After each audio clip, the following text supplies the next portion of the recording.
Hi guys, good morning, good evening, wherever you are in the world. Magluto tayo ng breakfast guys, bago ako pumasok ng trabaho. Nagbabalat ako ng patatas. Gagawa tayo ng homemade, what you call it? Hash brown. Hash brown guys. Kamusta kayo mga kaibigan ko, mga kababayan? Kamusta kayong lahat dyan? Kayo ba ay nag-almusal na? Ang oras dito ay 9:36 ng umaga sa Amerika. Maagang gumising para magluto ng almusal ng asawa, tanghalian, hapunan, lahat-lahat na bago pumasok ng trabaho. Kayo, ganyan din ba kabisi ang inyong mga life dyan? Ganyan kabisi yung buhay ko dito. Pero okay lang. Pasalamat tayo sa Panginoon dahil ay gumagalaw tayo, humihinga tayo. Diba? Ayan. I-ready ko lang tong aking potito dahil lalapuhan muna natin bago natin lulutuin. Gawing hash brown. Madali lang ito mga guys. Gawin nyo. Magugustuhan din ito ng mga anak nyo. Maliliit na mga bata. Paborito to ng asawa ko eh. Kaya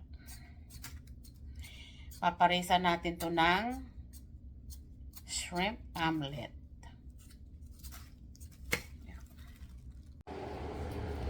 Ayan guys, dapat magpakulo muna tayo ng tubig para sa ating patatas. Ayan, hinugasan ko na yung patatas ko. Pakukuluin ko muna yung aking tubig bago ko ilulubog yung ating patatas dahil lalapuhan lang natin, hindi natin lulutuin. Okay? Ayan guys, kulong-kulo na yung ating tubig. Ilalagay na natin yung ating patatas. At kailangan guys, lapo lang ang gagawin nyo dyan. Lapuhan. Blanch ba? Hindi lulutuin all the way through. Kasi, pag naluto na yan, hindi na natin magagayak ng hash brown. Kailangan kulo lang siya. Okay? Mga 5 minutes.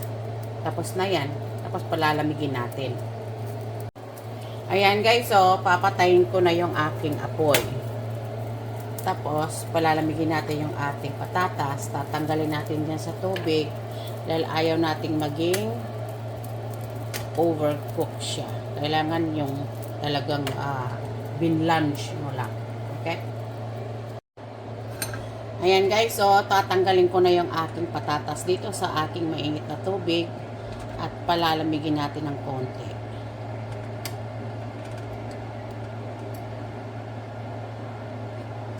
Wow! Yan guys, oh. Ganyan na siya, matigas pa.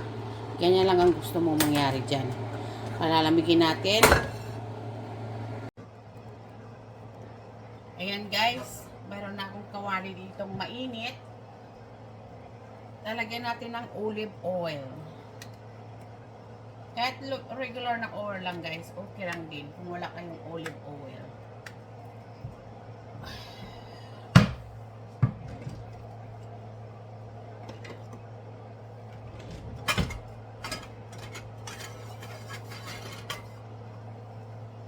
Meron akong kamatis at sibuyas na tinadtad ko na. Sabay nyo na. Okay lang, sabay.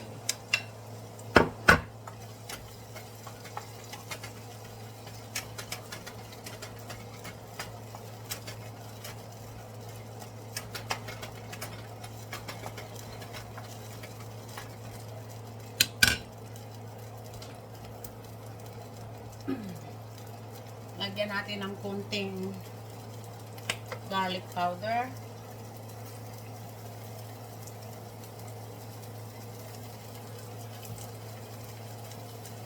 Saka konting black pepper.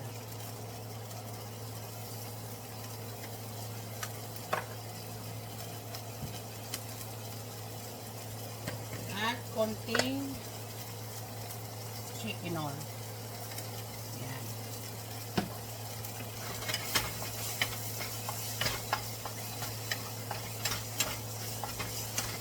Hindi natin masyadong lulutuin yan, guys.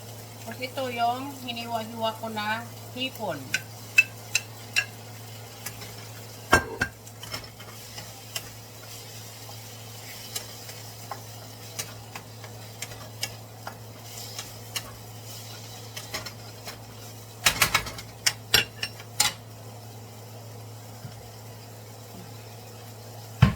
Lagyan natin kunting panglasa. Liquid seasoning.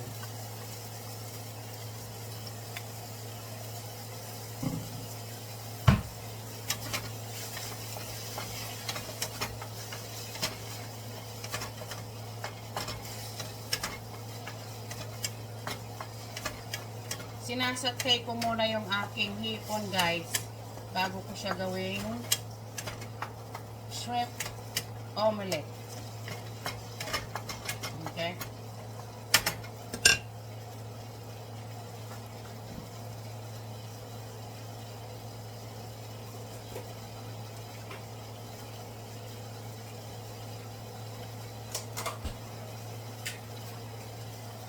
Lagyan natin siya ng konting butter.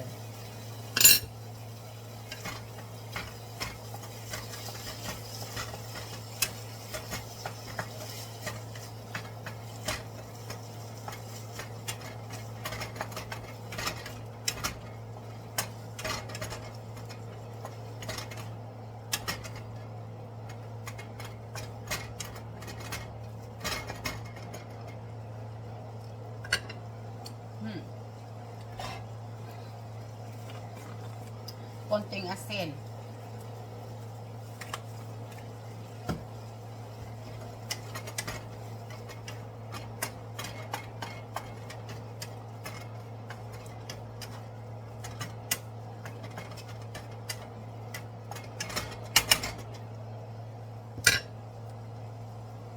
then, meron kong ginawang tatlong itlog dito dahil maliliit, ginawa kong tatlo. Okay, babatihin ko siya. Tapos gagawa na tayo ng omelet. Subukan nyo ito, guys. Masarap itong recipe na ito. Ayan. Dahil madali lang maluto yung ating hipon, yan ay tapos na. Luto na yan.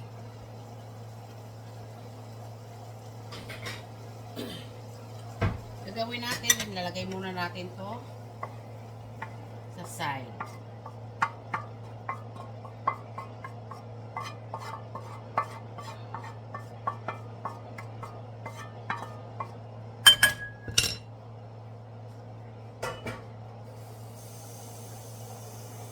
Ngayon, guys, lumamig na yung ating patatas, ay gagayatin ko siya ng ganito.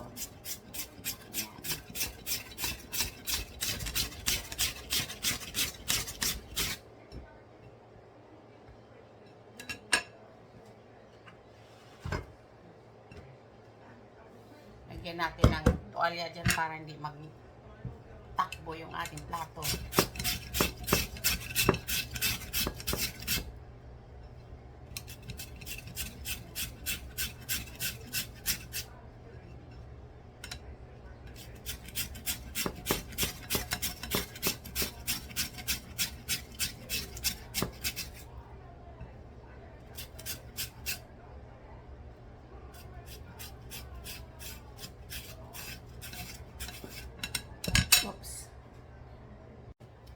Ayan, guys, tapos na yung aking paggagayat nitong aking patatas. Excuse me. Ganyan siyang itsura niya, guys.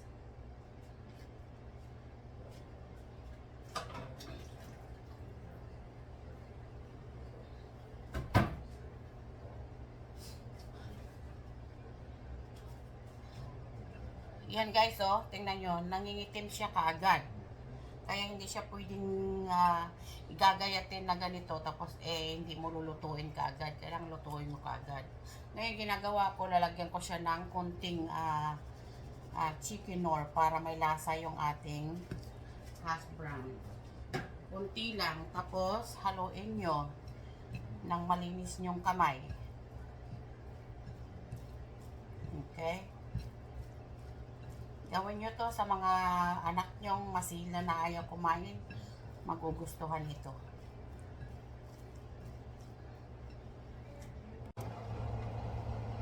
Ayan. Mainit na yung ating kawali. Ilagay na natin ng butter.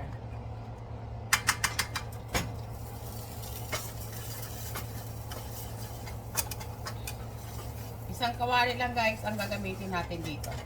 Para wala tayong gaanong hugasan.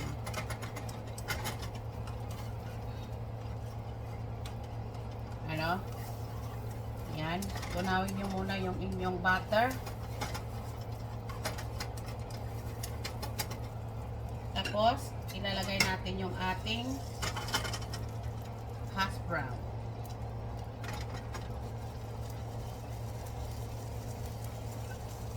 Sa asawa ko lang yan, kaya isahin ko na lang.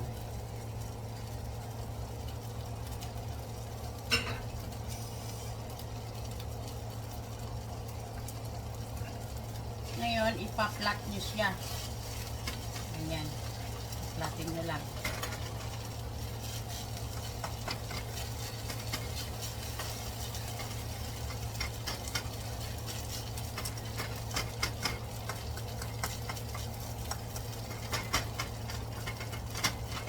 Tingnan nyo, nagba-brown siya kasi hindi natin siya niloto all the way. Ganyan ang paggagayat niyan.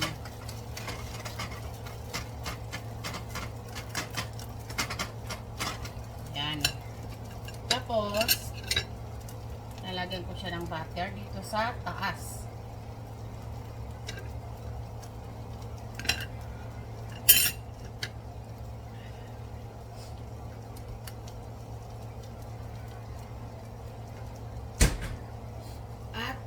Natin. Ayan. Bago natin babalik na rin, kailangan brown yung sa kabila.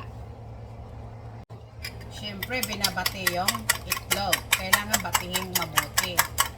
Para yung itlog nyo, ang kinalabasan ay fluffy. Fluffy ba yung maganda ang pagka-fry niya mamaya.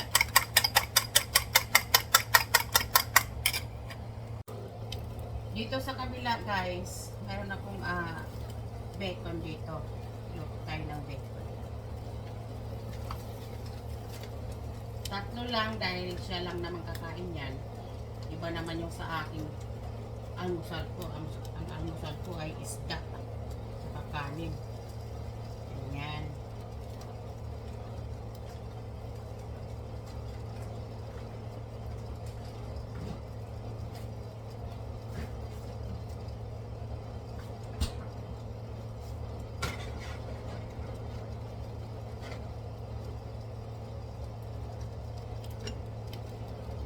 Tingnan natin yung ating hash brown. Pwede nang baliktarin.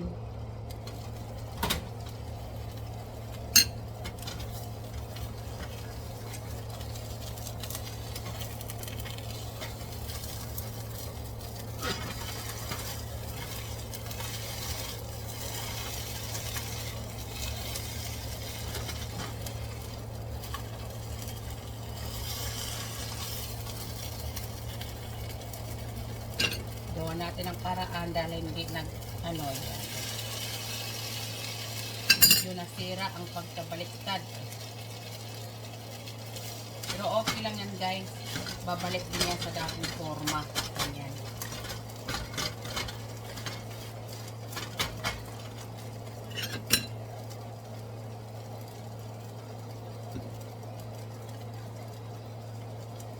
Dagdagan natin ng butter para hindi siya dry.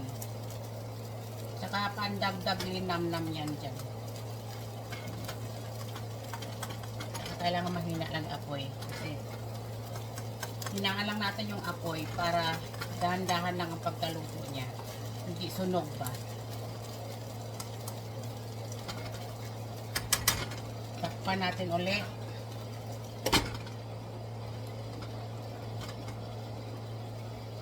mahina na yung apoy ko.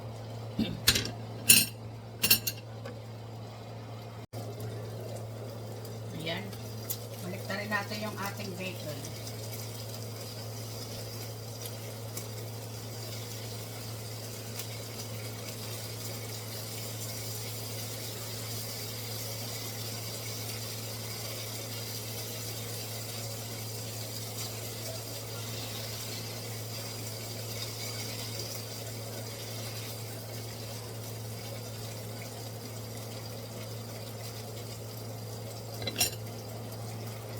Lapit na maluto. Ayan guys, naluluto na yung ating bacon dito. Isang baliktad na lang.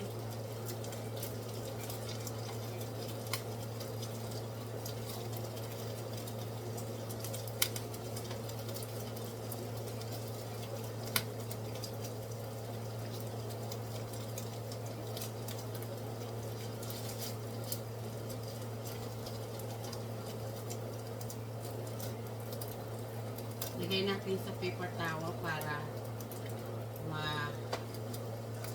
matanggal yung ibang mantika.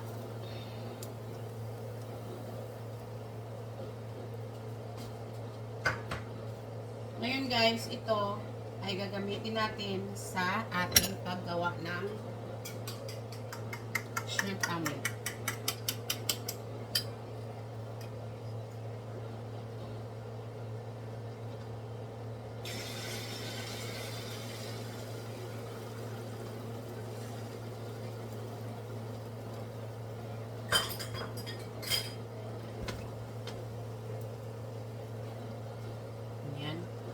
Lang mahina lang ang apoy para hindi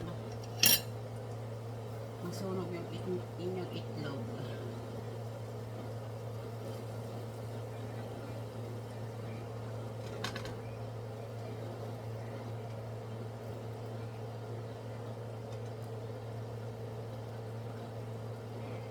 Kasi yung mantika ng bacon nyo ay kapadagdag ng lasa.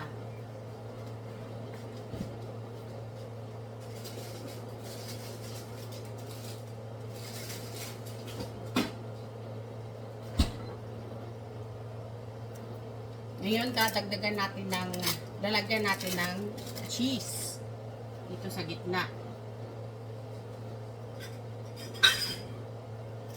At ilalagay na natin itong ating ginisang hipon. Yan, ganyan.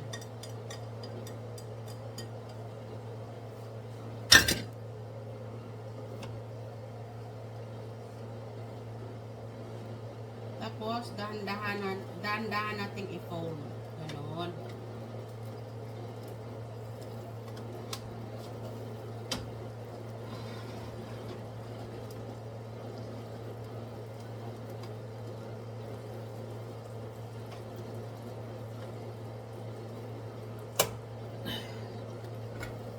Tingluto na rin yung ating hash brown. Balik na rin natin ulit ng sandali. Pero pinatay ko na yung apoy. Yan. Perfect.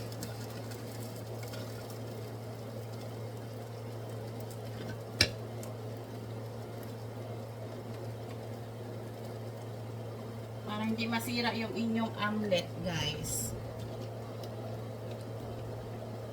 Nagamit tayo ng dalawang spatula. Yan.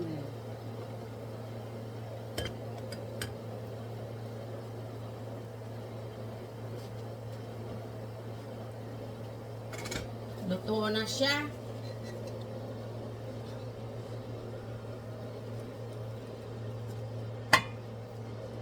Yan.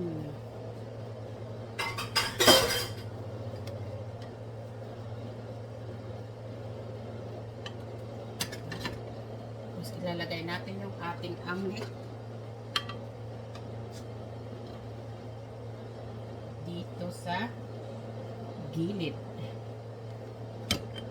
So, tingnan nyo guys. Hindi ka na lumabas, pumunta ng restaurant, pero ang kinalabasan ng inyong breakfast ay parang pumunta ka ng restaurant.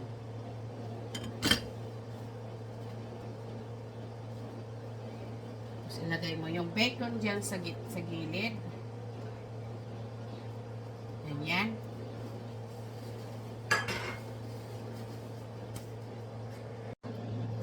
Lagyan natin ng ketchup yung ating hash brown.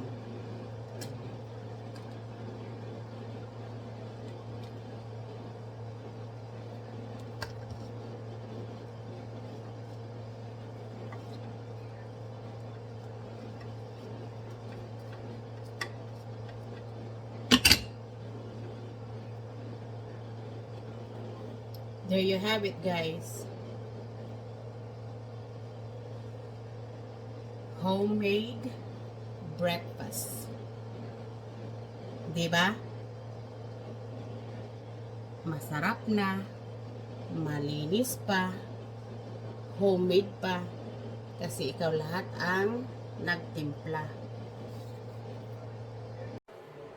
Alright guys, this is your breakfast for the day. I hope you like my video.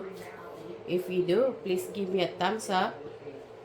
If you haven't subscribed to my channel yet, please do, and I really appreciate it. Everyone have a blessed day. Thank you for watching. Until next video.